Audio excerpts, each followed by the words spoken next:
అందరికీ హాయ్ అండి. ఈరోజు సఖీ వంటగదిలో ఎప్పుడు చేసే ఇడ్లీ, దోశ అలాంటి టిఫిన్స్ కాకుండా, డైలీ చేసుకునే టిఫిన్స్ కాకుండా ఇలా కొత్తగా చేసి చూడండి. చాలా అంటే చాలా బాగుంటుంది. చట్నీతో కానీ దేంతో అయినా దీన్ని సర్వ్ చేసుకోవచ్చు. చూడండి, పిల్లలైతే చాలా ఎంజాయ్ చేస్తూ తింటారు. వాళ్ళకి ఇడ్లీ, దోశలు బోర కొట్టినప్పుడు ఈ విధంగా చేసి ఇవ్వండి. కొత్తగా చాలా ఇంట్రెస్టింగ్గా తింటారు. ఇది అప్పటికప్పుడు ఈజీగా చేసేయచ్చు. కొత్తగా చేసేవాళ్ళు కూడా పర్ఫెక్ట్గా ఈజీగా చేయగలుగుతారు. ఈ కొలతలతో ఈ విధంగా చేయండి. ముందుగా ఇక్కడ నేను ఒక గిన్నెలో 1 కప్పు బియ్యం తీసుకున్నాను. ఏ బియ్యం అయినా వాడుకోవచ్చండి. 1/2 కప్పు మినపగుళ్ళు తీసుకున్నాను. 1/2 కప్పు శనగపప్పు తీసుకోవాలి. ఈ మూడింటిని ఒక 2-3 సార్లు మంచిగా కడుక్కోవాలి. ఇలా కడుక్కున్న తర్వాత దీంట్లో వాటర్ పోసుకొని ఒక 4-5 గంటలైనా ఖచ్చితంగా నాననివ్వాలి. నేనైతే నైట్ నానబెట్టానండి. ఇలా వాటర్ పోసి మూత పెట్టేసి నైట్ నానబెట్టాను. నెక్స్ట్ డే మార్నింగ్కి చక్కగా నానిపోయినాయి చూడండి. ఇలా నానిన తర్వాత ఇప్పుడు మళ్ళీ ఒకసారి కడుక్కొని మిక్సీ జార్ తీసుకొని మిక్సీ జార్లో వేసుకోవాలి. ఇలా అంతా మిక్సీ జార్లో వేసుకున్న తర్వాత కొద్దిగానే వాటర్ వేసుకోవాలండి, ఎక్కువ వేయకూడదు.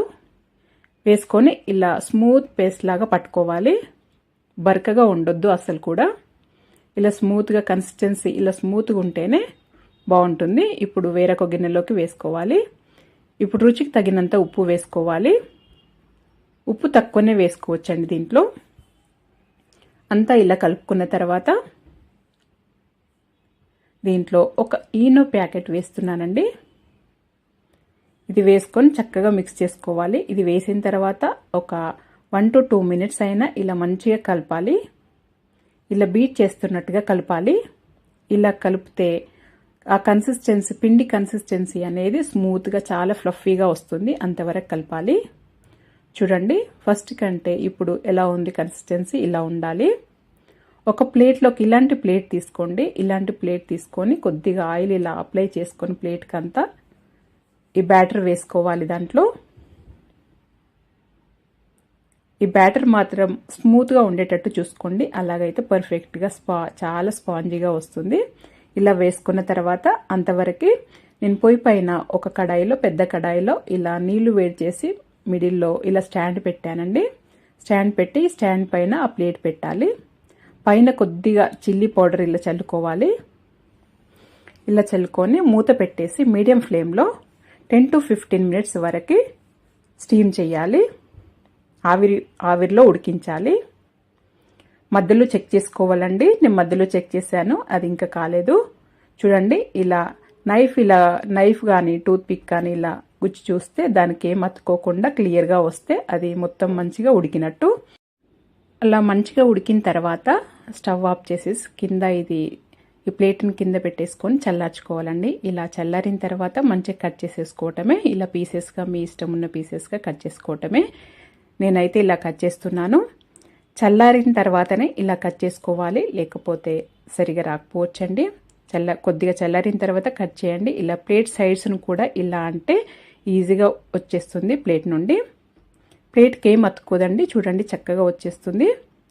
ఇలా నైఫ్తో ఇలా అంటే ఈజీగా వచ్చేస్తుంది. అన్ని పీసెస్ కూడా ఇలాగే తీసేసుకొని సర్వ్ చేసేసుకోవటమే. మెయిన్గా దీనికి 4 to 5 hours అయినా ఆ పప్పు, బియ్యం నానబెట్టుకోవాలండి. అలాగే మిక్సీ పట్టుకోవడం కూడా స్మూత్ పేస్ట్ లాగా పట్టుకుంటేనే ఇలా స్పాంజీగా చాలా బాగా వస్తుంది. ఇది పల్లి చట్నీతో కానీ, టమాటో చట్నీతో కానీ అలా దేంతో అయినా సర్వ్ చేసుకోవచ్చు. చాలా అంటే చాలా బాగుంటుంది. చట్నీలు అవసరం లేదు అనుకుంటే దీంట్లో పచ్చిమిర్చి, కొద్దిగా అల్లము, కొద్దిగా జీలకర్ర బరకగా మిక్సీ పట్టుకొని మనము ఉప్పు వేసుకున్నాం కదండి, ఆ స్టేజ్లో ఉప్పుతో పాటు అవి కూడా వేసుకొని చక్కగా మిక్స్ చేసుకుంటే ఇలాగే తినేసేయచ్చు. ఈ విధంగా కూడా ట్రై చేయొచ్చండి. మీరు కొద్దిగా కొత్తగా, చాలా టేస్టీగా, చాలా హెల్తీగా ఈ విధంగా ఒకసారి ట్రై చేసి చూడండి. చాలా అంటే చాలా బాగుంటుంది. పిల్లల నుండి పెద్దల వరకు అందరు ఇష్టంగా తింటారు. ముందుగా ఇక్కడ నేను ఒక 2 బీట్రూట్ తీసుకొని పైన పొట్టు తీసానండి. తీసిన తర్వాత అటు ఇటు చక్కగా కట్ చేసుకున్న తర్వాత మంచి కడుక్కొని ఇలా కట్ చేసుకోవాలి. చిన్న చిన్న ముక్కలుగా కట్ చేసుకోవాలి. మిక్సీలో వేస్తే చక్కగా మిక్సీ పట్టుకోవడానికి వీలుగా చిన్న చిన్నగా కట్ చేసి పెట్టుకోవాలి. ఇలా అన్నీ కట్ చేసి పెట్టుకున్న తర్వాత ఒక మిక్సీ జార్ తీసుకొని ఈ ముక్కలని దాంట్లో వేసుకోవాలి.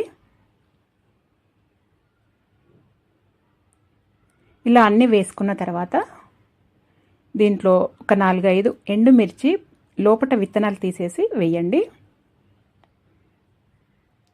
అలాగే కొద్దిగానే వాటర్ వేయాలి, ఎక్కువ వేసుకోవద్దు. నీళ్ళు కొద్దిగా వేసి ఇలా మిక్సీ పట్టుకోవాలి. ఈ పేస్ట్ని అంతా ఇప్పుడు ఒక బౌల్లోకి వేసుకోవాలి. ఒక గిన్నెలోకి వేసుకున్న తర్వాత దీంట్లో చిన్నగా కట్ చేసుకున్న కొత్తిమీర వేసుకోవాలి. కొత్తిమీర కొద్దిగా ఎక్కువగానే వేసుకుంటేనే టేస్ట్ చాలా బాగుంటుంది. ఇప్పుడు దీంట్లో ఒక పావు టీ స్పూను ఉప్పు వేసుకోవాలి. ఒక 1 టీ స్పూను జీలకర్ర వేసుకోవాలి. మీరు కావాలంటే నువ్వులు కూడా వేసుకోవచ్చు. ఒక 1 టీ స్పూను వేసుకున్న తర్వాత ముందుగా 1 కప్పు గోధుమ పిండి వేస్తున్నాను. ఇలా కొద్దిగా వేసుకుంటూ కలుపుకోవాలి. మళ్ళీ ఇంకొక కప్పు వేస్తున్నాను. ఈ కన్సిస్టెన్సీ అనేది మన చపాతీ ముద్దలాగా రావాలి. అంతవరకు వచ్చే వరకు ఈ గోధుమ పిండి వేసుకుంటూ కలుపుకోవాలి. నాకు ఒక 3 కప్పుల వరకు పట్టిందండి. ఇలా కలుపుకున్న తర్వాత ఒక 10-15 నిమిషాలు పక్కన పెట్టుకోవాలి. ఒక 15 నిమిషాల తర్వాత మళ్ళీ ఒకసారి ఇలా కలుపుకోవాలి. కింద పొడిపిండి వేసుకొని ఇలా ఒక 2 నిమిషాల పాటు గట్టిగా మంచిగా కలుపుకుంటే మంచిగా వస్తాయి. చాలా సాఫ్ట్గా వస్తాయి చపాతీలు. ఇప్పుడు కొద్దిగా పిండిని తీసుకొని చిన్న ఉండలుగా ఇలా రౌండ్గా చేసుకోవాలి. చేసుకున్న తర్వాత పొడిపిండి వేసుకొని చపాతీలాగా ఒత్తుకోవాలి. చపాతీ కర్ర తీసుకొని చపాతీలాగా ఒత్తుకోవాలి. సైడ్స్ నుండి ఒత్తండి, మిడిల్లో కాకుండా సైడ్ నుండి అయితే చక్కగా బాగుంటాయి. ఇలా అంతా చపాతీలాగా చేసుకున్న తర్వాత పొయ్యి పైన పెనం వేడి చేసుకొని కాల్చుకోవాలి. మీడియం ఫ్లేమ్లో కాల్చుకోండి, అప్పుడు చక్కగా కాలుతాయి. 2 వైపులా తిప్పుతూ కాల్చుకోవాలి. ఈ పొయ్యి పైనే గీ అలాంటివి ఏమి వేయకూడదండి. ఇలా క్లాత్తో గట్టిగా ప్రెస్ చేస్తూ కాలిస్తే చక్కగా కాలుతాయి. ఇలా అంతా చక్కగా కాల్చుకున్న తర్వాత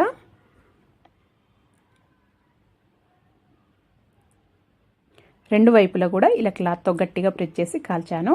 తర్వాత తీసి వేడివి ఇలా బాక్స్లో పెట్టుకోవాలి. నేను ఇక్కడ పిల్లల కోసమని ఇలా గీ అప్లై చేస్తున్నానండి. పిల్లలకైతే ఇలా గీ వేస్తాను. అదే పెనం పైన వేసి కాల్చామంటే అంత పెనంకే అంటుకుంటుంది ఈ గీ అంతా.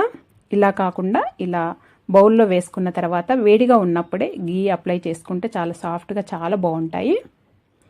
కొద్దిగానేమో కొన్నేమో పిల్లల వరకు ఇలా గీ అప్లై చేశాను, కొద్దిగానేమో ప్లెయిన్గా కాల్చానండి. చూడండి ఎంత సాఫ్ట్గా ఎంత బాగున్నాయో. ఇవి ఇలా స్టోర్ చేసి పెట్టుకుంటే 1 డే అంతా కూడా ఇలాగే సాఫ్ట్గా చాలా బాగుంటాయి. ఇలా హెల్తీగా ఈ విధంగా ఒకసారి ట్రై చేయండి. కర్రీతో అవసరం లేకుండా పిల్లలైతే అలాగే తినేస్తారు. నేనైతే పప్పుతో సర్వ్ చేస్తున్నాను. ఇది ఈ విధంగా ఒకసారి ట్రై చేయండి. హెల్తీగా చాలా టేస్టీగా జొన్న దోశ. ఇది ఒకే పిండితోని 2 విధాలుగా చేసుకోవచ్చు దోశలు. ఇది బియ్యం వాడకుండా చూపిస్తున్నాను. షుగర్ ఉన్న వాళ్ళు కానీ ఎవరైనా తినొచ్చండి. ఇది ఈ కొలతలతో ఈ విధంగా చెయ్యండి. ఒకే పిండితోని క్రిస్పీ దోశ అలాగే స్పాంజీ దోశ 2 వేసుకోవచ్చండి. ఈ విధంగా చెయ్యండి. ఈ కొలతలతో ఎవరికైనా పర్ఫెక్ట్గా చక్కగా వస్తాయి. ఎంత స్పాంజీగా ఉందో చూడండి. ఈ విధంగా ఖచ్చితంగా ట్రై చేయండి మీరు కూడా. ముందుగా ఒక గిన్నెలో 1 కప్పు జొన్నలు తీసుకున్నానండి. తెల్ల జొన్నలు తీసుకున్నాను. 1/2 కప్పు మినపగుళ్ళు తీసుకున్నాను. ఒక 1 టీ స్పూను మెంతులు వేసుకోవాలి. దీంట్లో ఒక 2 టీ స్పూన్ల సాబుదానా వేసుకోవాలి. సగ్గుబియ్యం వేసుకోవాలి. పెద్దవి అయినా వేసుకోవచ్చు, చిన్నవి అయినా వేసుకోవచ్చు. నా దగ్గర చిన్నవి ఉన్నాయి కాబట్టి చిన్నవి వేసానండి.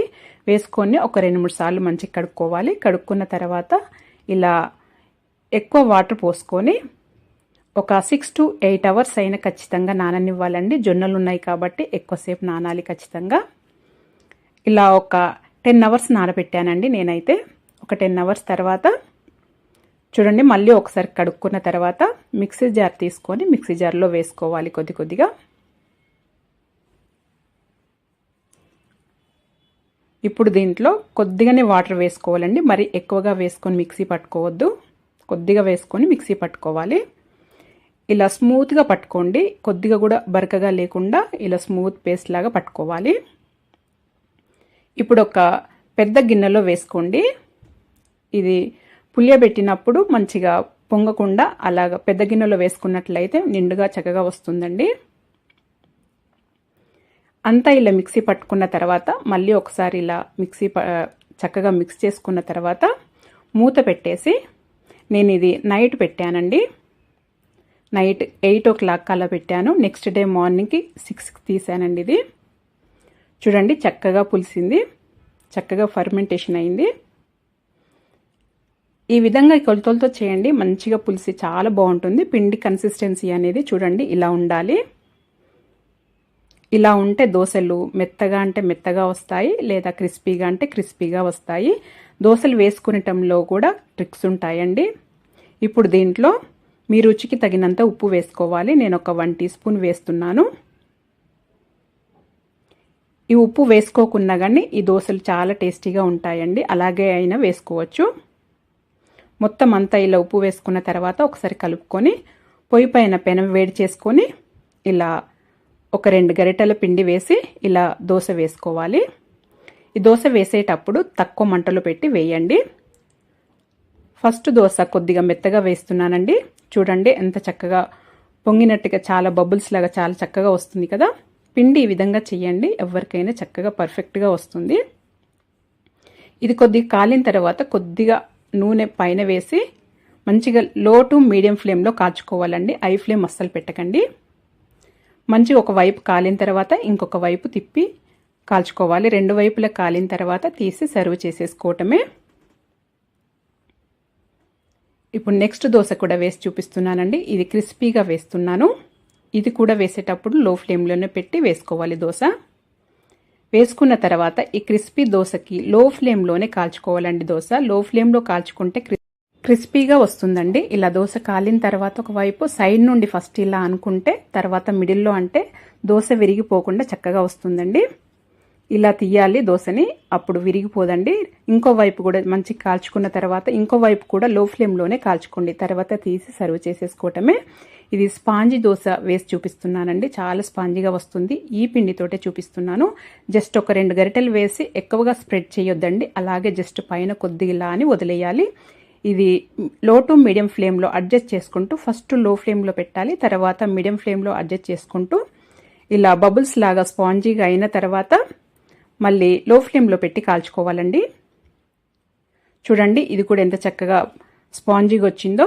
ఒకవైపు కాలిన తర్వాత ఇంకొక వైపు తిరిగేసుకోవచ్చు, లేకపోతే అలాగే అయినా సర్వ్ చేసుకోవచ్చు అండి. నేనైతే ఇంకొక వైపు కూడా కాలుస్తున్నాను కొద్దిగా. ఇలా తీసి సర్వ్ చేసేసుకోవటమేనండి. ఈ స్పాంజీ దోశ కూడా చాలా స్పాంజీగా చాలా బాగుంటుంది. మీకు క్రిస్పీ దోశ కావాలంటే సన్నగా వేసుకోవాలి, లో ఫ్లేమ్లో కాల్చుకోవాలండి. అదే కొద్దిగా మెత్త దోశలు కావాలి అంటే మీడియం ఫ్లేమ్లో వేసుకోవాలి, కొద్దిగా మందంగా వేసుకోవాలి పిండి, అప్పుడు మెత్తగా వస్తాయండి. అదే స్పాంజీ దోశ అంటే కొద్దిగా ఎక్కువ బ్యాటర్ వేసుకొని ఎక్కువ స్ప్రెడ్ చేయకుండా అక్కడే కొద్దిగా ఇలా అంటే సరిపోతుందండి. నేను వీడియోలో చూపిస్తున్న విధంగా చెయ్యండి, ఎవరికైనా పర్ఫెక్ట్గా వస్తుందండి. చూడండి ఎంత క్రిస్పీగా ఎంత స్పాంజీగా ఉన్నాయో. ఒకే పిండితోని ఈ విధంగా 2-3 దోశలు వేసుకోవచ్చండి, ఎవరికి ఎలా కావాలంటే అలా. ఈరోజు వీడియో 1 కప్పు బొంబాయి రవ్వతోని ఇలా గులాబ్ జామ్ చేయండి. చాలా అంటే చాలా మృదువుగా చాలా టేస్టీగా చాలా బాగుంటాయి.